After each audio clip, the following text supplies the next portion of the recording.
fight back. You've never made that mistake. It is true. You've been stalwart in your opposition of Vladimir Putin. The same cannot be said for the leader of your party, Donald Trump.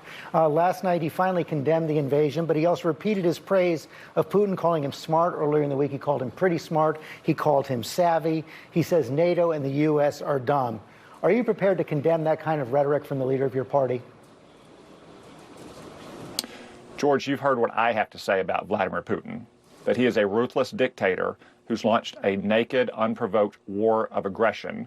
Thankfully, the Ukrainian army has anti-tank missiles that President Obama would not supply, that we did supply last time Republicans were in charge in Washington. That's why it's so urgent that we continue to supply those weapons to Ukraine. Why can't you condemn Donald Trump for those comments? George, if you want to know what Donald Trump thinks about Vladimir Putin or any other topic, I'd encourage you to invite him on your show. I don't speak on behalf of other politicians. They can speak for themselves. I speak on behalf of Arkansans, who I talked to this week and who are appalled at what they saw in Ukraine, and they want me right now to fight in Washington to support those brave Ukrainians. You're a senior member of the Republican Party. Donald Trump is the leader of the Republican Party. He said last night again, suggested that he would be running for president. When Fox News asked him if he had a message for Vladimir Putin, he said he has no message. Why can't you condemn that? I feel quite confident that if Barack Obama or Joe Biden said something like that, you'd be first in line to criticize him. Again, George, if you want to talk to the former president about his views or his message, you can have him on your show. My message to Vladimir Putin is quite clear. He needs to leave Ukraine unless he wants to face moms and teenagers with Molotov cocktails and grandmothers and grandfathers with AK-47s for years to come. I'm speaking on behalf of all Arkansans who want me to send that message to him.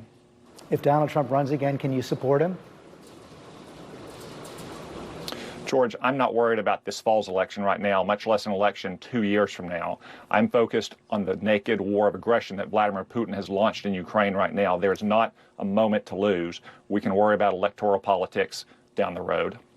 Former President Trump was out there talking about it last night. I simply don't understand why you can't condemn his praise of Vladimir Putin. George, again, I don't speak on behalf of other politicians. They can all speak for themselves. I'm delivering my message to you, which I said has been clear, whether Barack Obama was president, whether Donald Trump was president, and now whether Joe Biden was president, that Vladimir Putin has been a ruthless dictator for years. Too many people have not taken the threat seriously, and that's why you see the images we see in Ukraine now. And where we need to focus is on stopping that aggression, supporting the Ukrainians as best we can. Senator Cotton, thanks for your time this morning.